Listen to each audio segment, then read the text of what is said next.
Racing against time, Rachel Bennett sprinted down Fifth Avenue, her portfolio clutched against her chest like a lifeline. The morning sun beat down mercilessly as she dodged pedestrians, her breath coming in short gasps. The interview at Thompson Industries started in exactly 12 minutes. She was still 8 blocks away. This wasn't just any interview. This was the interview that could change everything. After 6 months of unemployment, maxed out credit cards, and a landlord threatening eviction, Rachel had finally gotten a call back for the executive assistant position at one of Manhattan's most prestigious firms. She'd spent her last $20 on the outfit she wore, a modest navy dress from a thrift store and simple black heels she'd borrowed from her roommate. Everything had to be perfect today. But then the subway had stalled between stations for 20 agonizing minutes. By the time the train lurched forward again, Rachel knew she'd have to run the final distance. The collision lost in her panic about being late. Rachel didn't see the man walking toward her until it was too late. He was completely absorbed in his phone, his expensive Italian shoes clicking confidently against the pavement, the impact center sprawling onto the concrete. Her portfolio flew open, scattering copies of her resume across the sidewalk. But worse, much worse, she heard the sickening snap of her heel breaking clean off. "Watch where you're going," she shouted. Scrambling to gather her papers with shaking hands, the man finally looked up from his phone. He was tall, probably in his late 30s, with sharp features and dark hair styled perfectly. His charcoal suit probably cost more than Rachel's entire monthly rent. Everything about him screamed wealth and privilege. "You were the one running like a maniac," he replied coolly, making no move to help her. Rachel grabbed her broken shoe, holding it up like evidence in a trial. "Great, just perfect. I have the most important interview of my life in 10 minutes, and now I'm going to show up like this." She gestured frantically at her disheveled appearance and broken shoe. Her carefully planned professional image was literally falling apart in her hands. The man raised an eyebrow, its expression maddeningly calm. "If you're truly capable, showing up barefoot won't stop you from getting what you deserve." Rachel stared at him in disbelief. Who said things like that? It sounded like something from a motivational poster in a dentist's office. "That's easy for you to say," she muttered, shoving her papers back into the portfolio. "You probably have a driver waiting around the corner." Something flickered in his eyes, maybe amusement, but it disappeared quickly. "Good luck with your interview," he said, already turning away. Rachel watched him stride off without a backward glance. She looked down at her broken shoes, then at her watch. 7 minutes left. Taking a deep breath, she made a decision. She kicked off the other shoe, grabbed both in one hand, and started running again. Barefoot, the glass tower, Thompson Industries. Occupied floors 30 through 45 of a gleaming glass tower in Midtown. Rachel arrived at the lobby reception desk with 3 minutes to spare. Barefoot and breathless, drawing stares from everyone she passed. The receptionist, an elegant woman with perfect posture and a designer blazer, looked her up and down with barely concealed shock. "I'm here for the executive assistant interview," Rachel announced, trying to sound confident despite her racing heart and bare feet. "Name?" the receptionist asked, her fingers hovering over her tablet with obvious reluctance. "Rachel Bennett." After checking her list, the receptionist directed her to the 40th floor. Rachel rode the elevator alone, using the mirrored walls to attempt some damage control. Her hair was a mess, her dress wrinkled from the fall, and her bare feet looked absurd against the polished floor. But there was nothing she could do about it now. The competition, the waiting area outside the interview room, made Rachel's stomach drop. At least 20 women sat in elegant chairs, each one looking like they'd stepped out of a fashion magazine. Designer suits, perfect makeup, expensive handbags, and most importantly, shoes, beautiful, intact, professional shoes. Rachel clutched her broken heels behind her portfolio and found an empty seat in the corner. Several candidates noticed her bare feet immediately.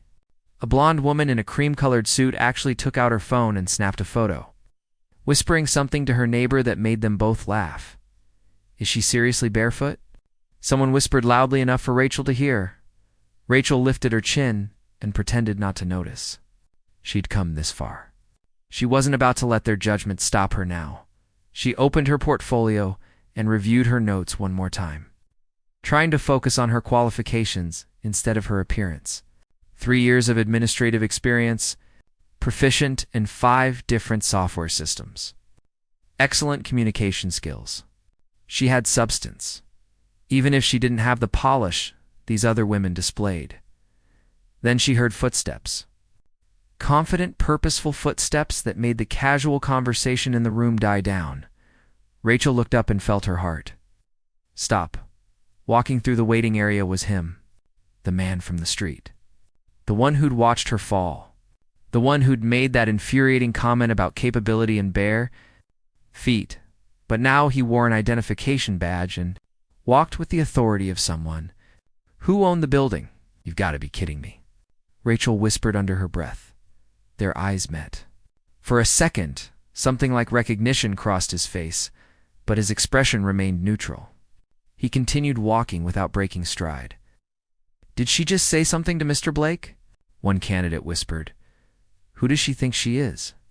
Another responded Mr. Blake, as in Jonathan Blake, CEO of Thompson Industries. As in the person who would ultimately decide who got hired, Rachel wanted to sink through the floor, not disappear forever. The interview room 20 minutes later, the receptionist called her name. Rachel stood on shaky legs and walked barefoot past the remaining candidates. Feeling every single judgmental stare burning into her back, the interview room was spacious and modern, with floor-to-ceiling windows offering a stunning view of Manhattan. But Rachel barely noticed the scenery. Her attention was fixed on the man sitting at the head of the conference table. Jonathan Blake looked even more intimidating in this setting, reviewing her resume with those sharp, assessing eyes. 2 other executives sat on either side of him, a woman in her 50s with kind eyes, and a younger man who looked like he counted calories for fun. Ms. Bennett, Jonathan said without looking up. Please, have a seat. Rachel sat down, hyper-aware of her bare feet tucked under the chair. She placed her portfolio on the table with trembling hands. I see you've had an eventful morning, Jonathan continued, finally meeting her eyes. Was that amusement she detected in his voice? You could say that, Rachel replied, deciding honesty was her only option now. I apologize for my appearance. I had an unfortunate encounter on the way here. Tell us about yourself, the older woman said kindly, clearly trying to move past the awkwardness. Rachel took a deep breath. This was it. Her one chance to prove she belonged here, barefoot or not. I'm going to be completely honest with you, she began. I don't have an MBA from Harvard. I don't speak 4 languages. And clearly, I don't have a talent for keeping my shoes intact during important moments. The younger executive's eyebrows shot up. The woman smiled slightly. Jonathan's expression remained unreadable. But what I do have, Rachel continued, leaning forward, is 3 years of experience turning chaos into order. I've managed temperamental executives, impossible deadlines, and office coffee machines that seemed possessed by demons. I'm organized, adaptable, and I don't panic easily. Well, except when I'm running late and breaking shoes. She paused, gauging their reactions. The woman was definitely smiling now. I grew up helping my single mom run her catering business, Rachel went on. I learned that when life knocks you down, you get back up, dust yourself off, and keep moving, even if you have to do it barefoot. She looked directly at Jonathan when she said that last part. His lips twitched slightly. Why Thompson Industries? The younger executive asked. Because I've researched your company extensively, Rachel answered. I know you value innovation and people who think outside the box. I also know that your last 3 assistants didn't last more than 6 months each, which tells me this position requires someone who won't fold under pressure. Jonathan leaned back in his chair, studying her with renewed interest. What makes you think you can handle that pressure? Because I've been handling pressure my entire life, Mr. Blake. The difference is, your kind of pressure comes with health insurance and a salary. I'll take corporate stress over wondering if I can pay rent any day. The honesty hung in the air. Rachel held her breath, wondering if she'd gone too far. Then Jonathan smiled. Actually smiled. It transformed his entire face, making him look younger and unexpectedly approachable. Ms. Bennett, he said, closing her resume. That was the most refreshingly honest interview I've heard in years. Rachel's heart hammered against her ribs. She couldn't read his expression anymore. Was this good or bad? The position requires someone who can think on their feet, Jonathan continued. Someone who doesn't crumble when things don't go according to plan. Someone authentic. He paused, and Rachel thought she might pass out from the suspense. When can you start? Rachel blinked. I'm sorry, what?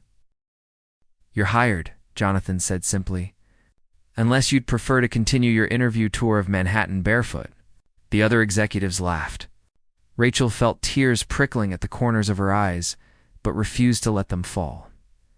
I can start Monday, she managed to say. Monday it is. HR will contact you about the details. Jonathan stood, extending his hand. Welcome to Thompson Industries, Miss Bennett. Rachel shook his hand, still barely believing what had just happened. His grip was firm and warm, and when their eyes met, something passed between them. Recognition of their earlier encounters, certainly, but something else too. Something neither of them could name yet. As Rachel left the interview room, walking past the remaining candidates with her broken shoes in hand and a job offer in her pocket, she thought about the man's words from the street. If you're truly capable, showing up barefoot won't stop you. Maybe he'd been right after all. The first. Rachel arrived at Thompson Industries on Monday morning wearing her most professional outfit. A black pencil skirt and white blouse she'd found at a consignment shop, paired with sensible flats she'd bought with her last bit of savings. No more borrowed shoes. No more risks. The HR director, a cheerful woman named Patricia Chen, met her in the lobby and walked her through orientation. Benefits package, company policies, building security codes. Everything felt surreal, like Rachel might wake up any moment back in her tiny apartment with overdue bills scattered across the kitchen table. Patricia explained as they rode the elevator to the 40th floor. He expects excellence, but he's fair. Your predecessor couldn't handle the pace. What happened to her? Rachel asked. She quit after 3 months. Said the pressure was too much. Patricia gave her an encouraging smile. But I have a feeling you'll do just fine. Rachel's workspace was a sleek desk positioned just outside Jonathan's corner office. Glass walls allowed her to see inside, where he was already at work despite the early hour, focused intently on his computer screen. He usually arrives by 6:30, Patricia whispered. Leaves around 8 most nights. Coffee is in the break room, but he prefers his from the place across the street. Black, no sugar. After Patricia left, Rachel sat at her desk and stared at the computer. Overwhelmed by the sheer amount of information she needed to absorb, the phone system alone looked complicated enough to require an engineering degree. Miss Bennett. Yes. She jumped at Jonathan's voice. He stood in his doorway, looking annoyingly put together in a navy suit. Good morning. Mr. Blake. I need the Henderson contract reviewed by noon. Coffee from Giuseppe's, and please reschedule my 2 o'clock with the board. Make it Thursday instead. He rattled off the instructions without pausing.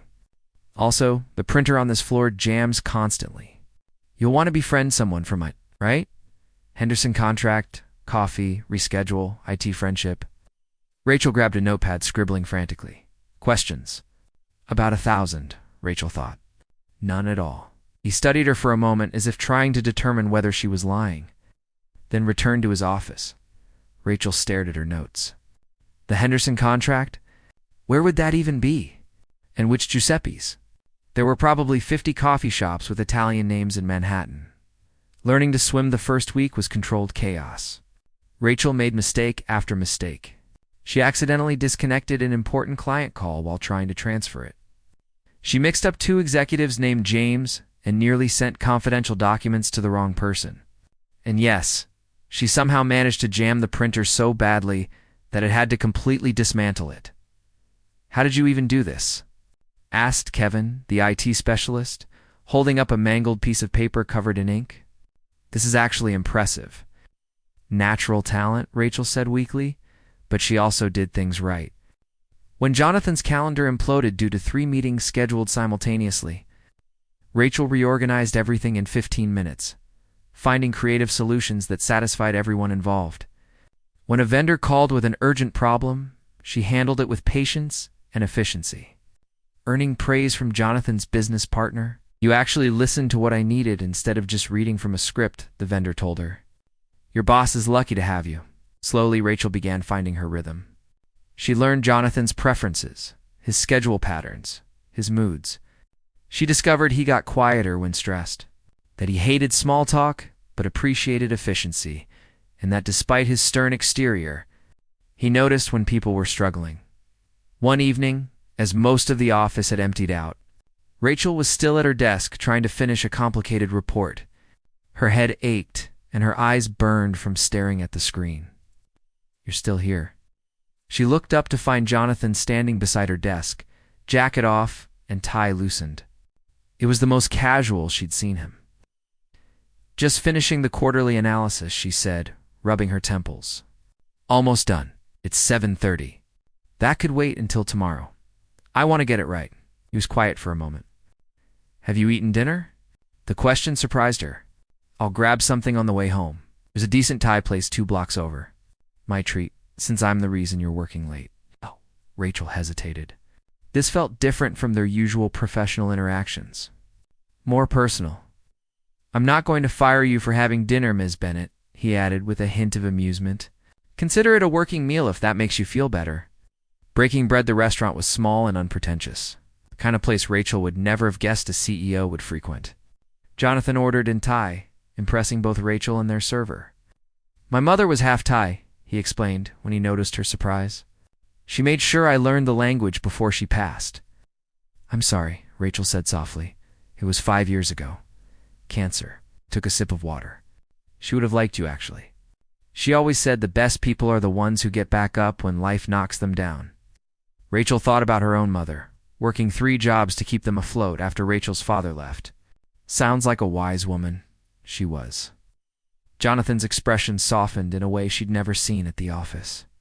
"She thought I worked too much, worried too much. Told me I was going to wake up one day and realize I'd built an empire, but forgotten to build a life. Was she right?" He met her eyes. Probably. Their food arrived, and the conversation shifted to lighter topics. Rachel told him about her disastrous college internship, where she'd accidentally sent a company-wide email with a meme attached instead of the quarterly report. Jonathan shared his own early career mistakes, including the time he'd shown up to pitch investors with his presentation loaded on the wrong laptop. "You," Rachel laughed. "The man who has everything organized to the minute? I don't believe it. I was 24 and thought I knew everything," he admitted. "That presentation taught me humility fast." As they walked back toward the subway, Rachel felt the dynamic between them shifting. He wasn't just her intimidating boss anymore. He was a real person with a past, with losses, with the same fears and hopes everyone carried. "Thank you for dinner," she said when they reached the station entrance. "And for the conversation?" "Thank you for staying late," he replied. "You're doing excellent work, Rachel. Better than you probably realize." The use of her first name caught her off guard. So did the genuine appreciation in his voice. On the train home, Rachel replayed the evening in her mind. Something had changed between them tonight. Something she wasn't sure she should examine too closely. Office politics the following weeks brought new challenges. Diane Morrison, the head of marketing, had apparently decided Rachel was a threat that needed to be eliminated. Diane was everything Rachel wasn't: polished, connected, and ruthlessly ambitious. She'd been with Thompson Industries for 8 years and clearly saw herself as Jonathan's right hand. The appearance of a new assistant disrupted her carefully constructed position. "See, you're still here," Diane said one morning, stopping by Rachel's desk with a smile that didn't reach her eyes. Usually Jonathan's assistants don't last past the first month. "Guess I'm stubborn," Rachel replied pleasantly. "Or maybe you have talents that aren't reflected in your resume." Diane's tone made the innocent words sound dirty. Rachel felt her face flush. "My talents include hard work and dedication, if that's what you mean." "What else could I mean?" Diane's laugh was light and cruel. "It's just interesting how quickly you've gained access to his private schedule. Usually that takes people years to earn, 'cause I'm his assistant. That's literally my job." "Sure it is." Diane picked up a framed photo from Rachel's desk. one of Rachel with her mother. Sweet, does Jonathan know about your background? The struggling single mother story? Rachel snatched the photo back. There's no story. That's my life, right? And I'm sure that has nothing to do with why he hired you. Diane leaned closer. A word of advice. Men like Jonathan Blake don't end up with women like you. They hire them temporarily, feel charitable for a few months, and then move on. Don't get confused about which category you fall into. She walked away before Rachel could respond, leaving her shaking with anger and something worse, doubt. The Chicago trip 2 days later. Jonathan called Rachel into his office. I need you to come with me to Chicago tomorrow. The Brennan merger is getting complicated, and I'll need someone to take notes during the negotiations. Rachel's heart skipped. A business trip meant days alone with him in a different city. After Diane's warnings, the idea felt dangerous. Is that a problem? Jonathan asked, noticing her hesitation.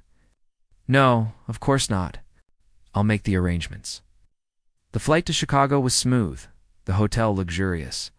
Rachel had her own room on the same floor as Jonathan's suite. Everything was professional and appropriate. The first day of meetings went well. Rachel took detailed notes, anticipated Jonathan's needs, and even caught an error in the contract that could have cost the company millions. Good eye, Jonathan told her afterward. I nearly missed that clause. That evening, they had dinner with the Brennan team, polished lawyers and executives who treated Rachel with the mild condescension reserved for assistants. She smiled through it, made small talk, and counted the minutes until she could escape back to her room. Jonathan noticed. As they rode the elevator back to their floor, he said, You handled them well tonight. You weren't exactly subtle about thinking I didn't belong at that table. Most people are intimidated by competence they don't understand, he replied, especially when it comes in an unexpected package. They reached Rachel's door first. She pulled out her key card, then paused. Can I ask you something? Of course. Why did you really hire me? Was it because of the Barefoot thing? Because you felt sorry for me? Or because you actually thought I could do the job? Jonathan looked genuinely taken aback by the question. I hired you because you were the only candidate who showed me who they really were. Everyone else performed. You were honest. Even when I was a mess. Especially then. He stepped closer, and Rachel felt her breath catch. I've spent my entire career surrounded by people who tell me what they think I want to hear. You told me the truth. That's rare and valuable.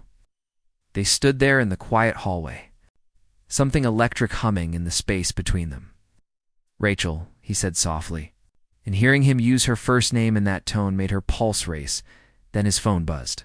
The spell broke. He checked the screen and sighed. Emergency email. I need to handle this, of course. Good night, Mr. Blake, Jonathan, he said. When it's just us, you can call me Jonathan. Rachel fled into her room before she could do something stupid like reach for him, trapped the next morning brought disaster in the form of an ancient elevator.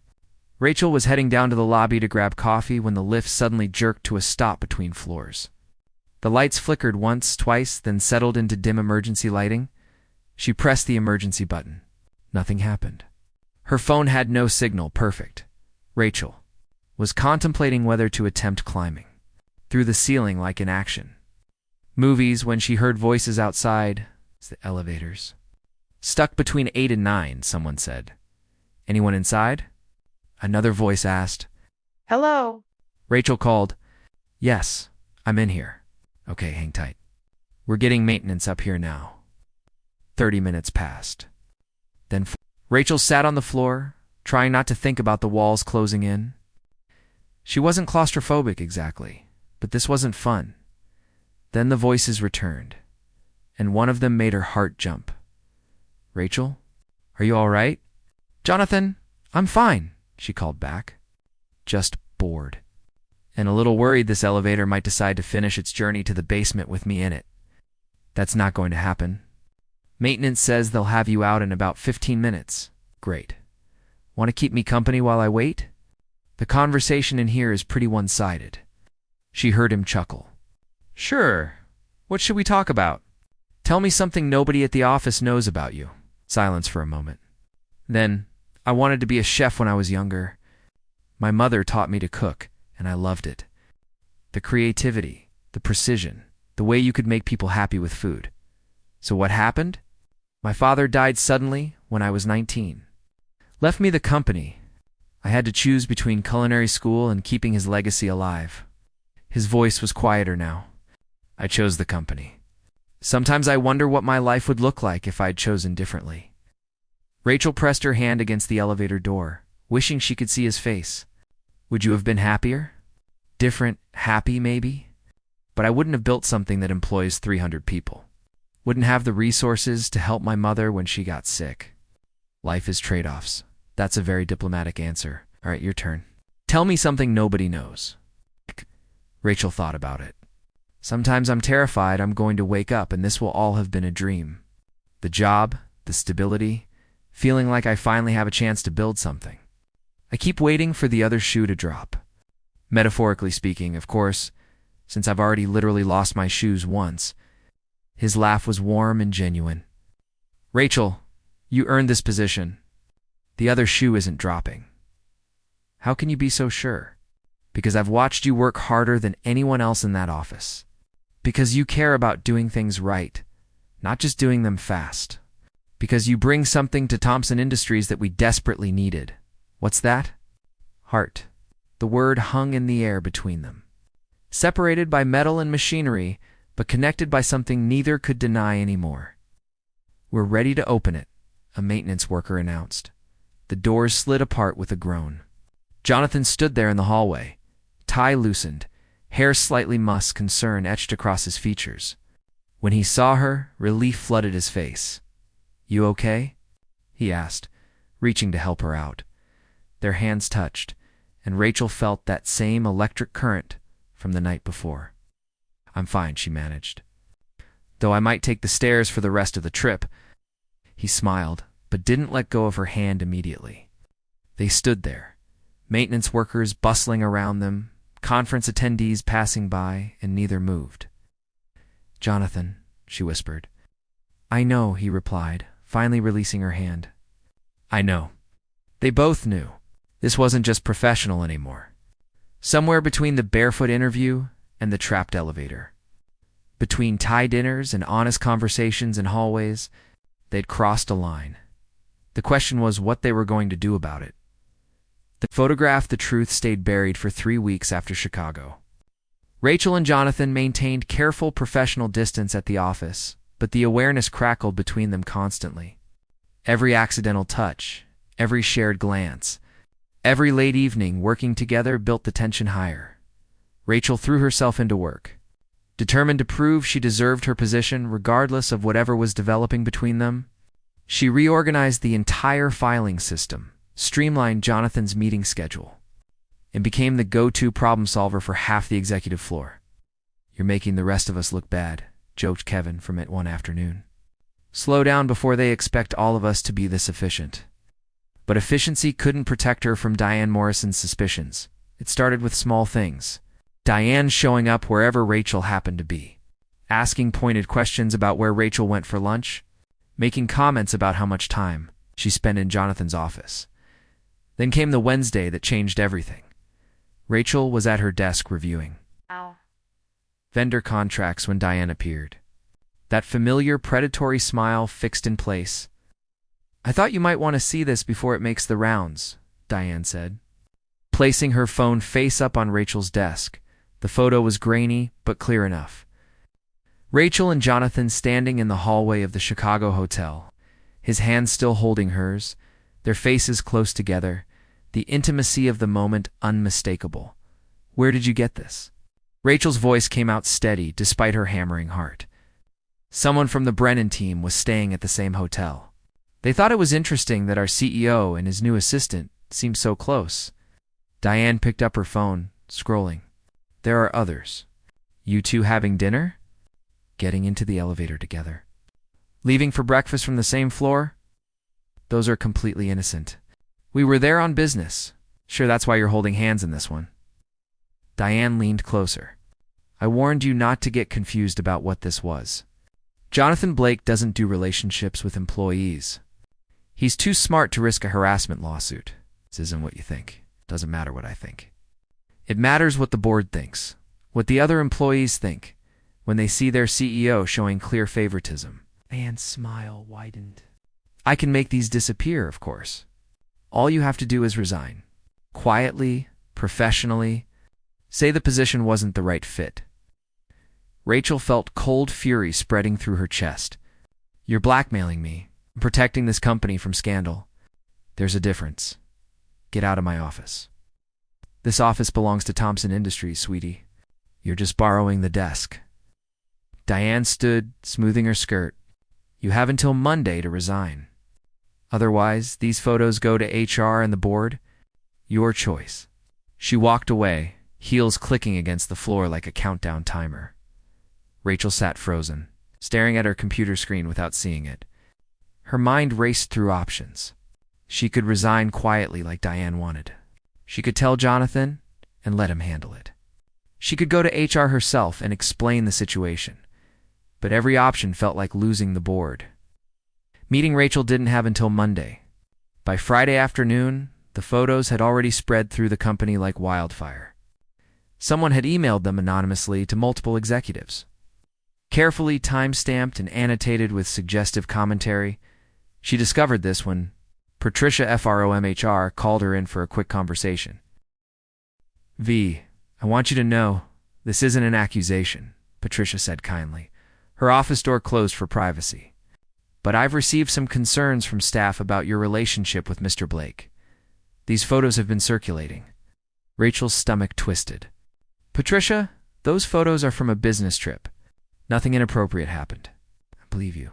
But perception matters, especially when it involves the CEO. The board is meeting today to discuss the situation. The board. Already? Some members feel this needs to be addressed quickly before it impacts company morale or reputation. Patricia's expression was sympathetic. I'm required to inform you that you may be placed on administrative leave pending an investigation. Rachel left HR in a daze. Her career, her reputation, everything she'd worked for was crumbling based on photos that told a story without. Showing the truth, she found Jonathan in his office, staring out the window at the Manhattan skyline. His shoulders were tense, his jaw set. You heard? She said quietly. He turned, and the look in his eyes made her chest ache. Anger, frustration, and something deeper. I'm handling it. How? The board is meeting right now. I called the meeting. He moved closer. Rachel, I'm not going to let them destroy your reputation over this. My reputation? What about yours? You could lose everything. I built this company from nothing after my father died. I rebuilt it again after the recession nearly destroyed us. I've survived hostile takeovers, market crashes, and board rebellions. His voice was steel. I'm not afraid of them. But you should be. If they think you're showing favoritism, if they believe we've been inappropriate, then I'll tell them the truth. Jonathan stepped closer still, near enough that Rachel could see the flecks of gold in his brown eyes. That I hired you because you were the best candidate, that you've exceeded every expectation, that you've become invaluable to this company and to me personally. Jonathan, don't. You'll just make it worse. I'm done pretending this is just professional, Rachel. I care about you. More than I probably should, more than is comfortable or convenient, but there it is. Rachel's breath caught. They'd been dancing around this for weeks, but hearing him say it out loud changed everything. The board is waiting for you, she whispered. Let them wait. He touched her face gently, his thumb brushing her cheek. I need you to know something first. Whatever happens in that meeting, whatever they decide, none of this is your fault. You did nothing wrong. You've been nothing but professional and brilliant, except for falling for my boss. Except for that, he agreed softly. But I fell first. The moment you walked into that interview barefoot and refusing to apologize for who you are, I was fascinated. Every day since then, I found new reasons to admire you. Tears burned Rachel's eyes. You can't say these things to me right now. Not when everything is falling apart, especially now. He pulled back reluctantly. I have to go face the board. But Rachel, whatever they decide about your employment, it doesn't change what I feel. He left before she could respond, and Rachel sank into his desk chair. Her legs too shaky to support her. The board meeting lasted 2 hours. Rachel tried to work, but she couldn't focus. She watched the closed conference room door from her desk, seeing shadows move past the frosted glass, imagining worst-case scenarios. When the door finally opened, Jonathan emerged alone. His expression was unreadable as he walked toward his office, nodding briefly at Rachel. She followed him inside and closed the door. "Well, they're concerned about company morale and potential liability issues," he said carefully. "They feel that your rapid advancement and our apparent closeness creates an uncomfortable precedent. So I'm fired." "No." Jonathan turned to face her. "Because I told them if they terminated you without cause, I'd resign and take half the senior staff with me. I also reminded them that you've saved the company over $200,000 in the past 2 months through your efficiency improvements alone." Rachel's eyes widened. "You threatened to resign?" "I didn't threaten. I stated a fact." He moved closer. "But there are conditions. We both have to agree to maintain professional boundaries at the office. No more late dinners, no more personal conversations during work hours, and absolutely no romantic involvement while you're my direct report." The words hit like a punch. "So we pretend there's nothing between us. I'm creating a new position. Director of Executive Operations. It reports to the coup instead of me, involves a substantial raise, and allows you to oversee multiple executive assistants while using your organizational skills on a larger scale." Rachel processed this. "You're promoting me away from you. I'm promoting you because you've earned it, and because it removes the power dynamic that's causing the board concern." After that, paused, something vulnerable showing through his usual confidence. "After that, what happens between us is our choice, not theirs." "You really did all this in 2 hours?" "I do my best work under pressure." A small smile tugged at his lips. "Apparently, so do you, barefoot or not." The confrontation, but Diane wasn't finished. The following Monday, Rachel arrived at her new office on the 42nd floor to find an envelope waiting. Inside were more photos, these from recent weeks in New York. Rachel and Jonathan sharing a knowing look during a meeting. Standing close together by the coffee machine. Walking toward the subway together after work. The note was brief. "This isn't over. Some people don't know their place." Rachel crumpled the note, fury burning through her. She'd had enough of Diane's manipulation. She found Diane in her office, looking smug as ever. "You've sent more photos," Rachel said, closing the door behind her. "I don't know what you're talking about. Cut it out." "Diane, I'm done playing games with you." Rachel placed the envelope on Diane's desk. "What is this really about? Are you in love with Jonathan? Is that why you can't stand seeing him happy?" Diane's mask slipped. "Happy? You've known him for 3 months? I've worked alongside him for 8 years, helped him build this company, supported him through his mother's death. And never once did he look at me the way he looks at you. So this is jealousy, and this is reality. You're a temporary distraction. I'm the one who'll still be here when he gets bored." Diane stood, her composure cracking. "You don't belong in his world. You don't have the education, the background, the sophistication. You're playing dress-up in a life you weren't meant for." Rachel felt something settle inside her. Clarity, strength. "You're right about one thing," she said quietly. "I'm not sophisticated like you. I didn't go to prestigious schools or grow up with money. But I have something you'll never have." "What's that?" "His respect, his trust, and eventually, if we're lucky, his love. You can't manufacture those things with the right resume or the right connections. They're earned through authenticity." Diane's face flushed with anger. "Get out." "Gladly." "But Diane, the next time you try to blackmail someone, make sure you're not stupid enough to email photos from your company account. It can trace everything." "I've already forwarded your original message to HR." Rachel left before Diane could respond, her heart pounding, but her head high. The choice that evening. Rachel found Jonathan still in his office long after everyone else had left. He looked up when she knocked, and something in his expression said he'd been hoping she'd come.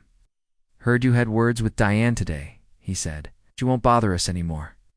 HR is investigating her for harassment. Good. Jonathan set down his pen. Rachel, I need to ask you something important. Her heart rate picked up. Okay, this situation, it's complicated in ways I never expected. The board is watching. Diane will probably file a complaint even from her way out. There are people who will always question whether you earned your success or whether it was handed to you because of our relationship. He stood, moving around his desk. I can't promise you this will be easy. I never expected easy. My whole life has been hard. At least this time I'd be fighting for something worth it. He smiled at that, but his eyes remained serious. You could walk away right now. Take the new position, build your career without this complication hanging over you. No one would blame you. Joel thought about it. Really thought about it. She could walk away clean, start fresh, prove herself without the shadow of their relationship following her. It was the smart choice, the safe choice. But when had she ever chosen safe? I'm not walking away, she said firmly. Not from the job, not from you, not from what we could be. I've spent my whole life being told I don't belong in places like this, with people like you. I'm done listening to those voices. Jonathan crossed the room in 3 strides and pulled her into his arms. You're sure? Completely terrified and completely sure at the same time. He laughed, the sound full of relief and joy. Then he kissed her, properly this time, without hesitation or holding back. Rachel melted into it, feeling like all the pieces finally clicked into place when they broke apart. She was breathless and grinning. So what now? She asked. Now we do this right. Transparent, professional, above board. We tell HR about our relationship. We maintain boundaries at work. We let your promotion stand on its own merit. He tucked a strand of hair behind her ear. And outside this building, we see where this goes. No hiding, no pretending. Just us figuring it out together. I can work with that.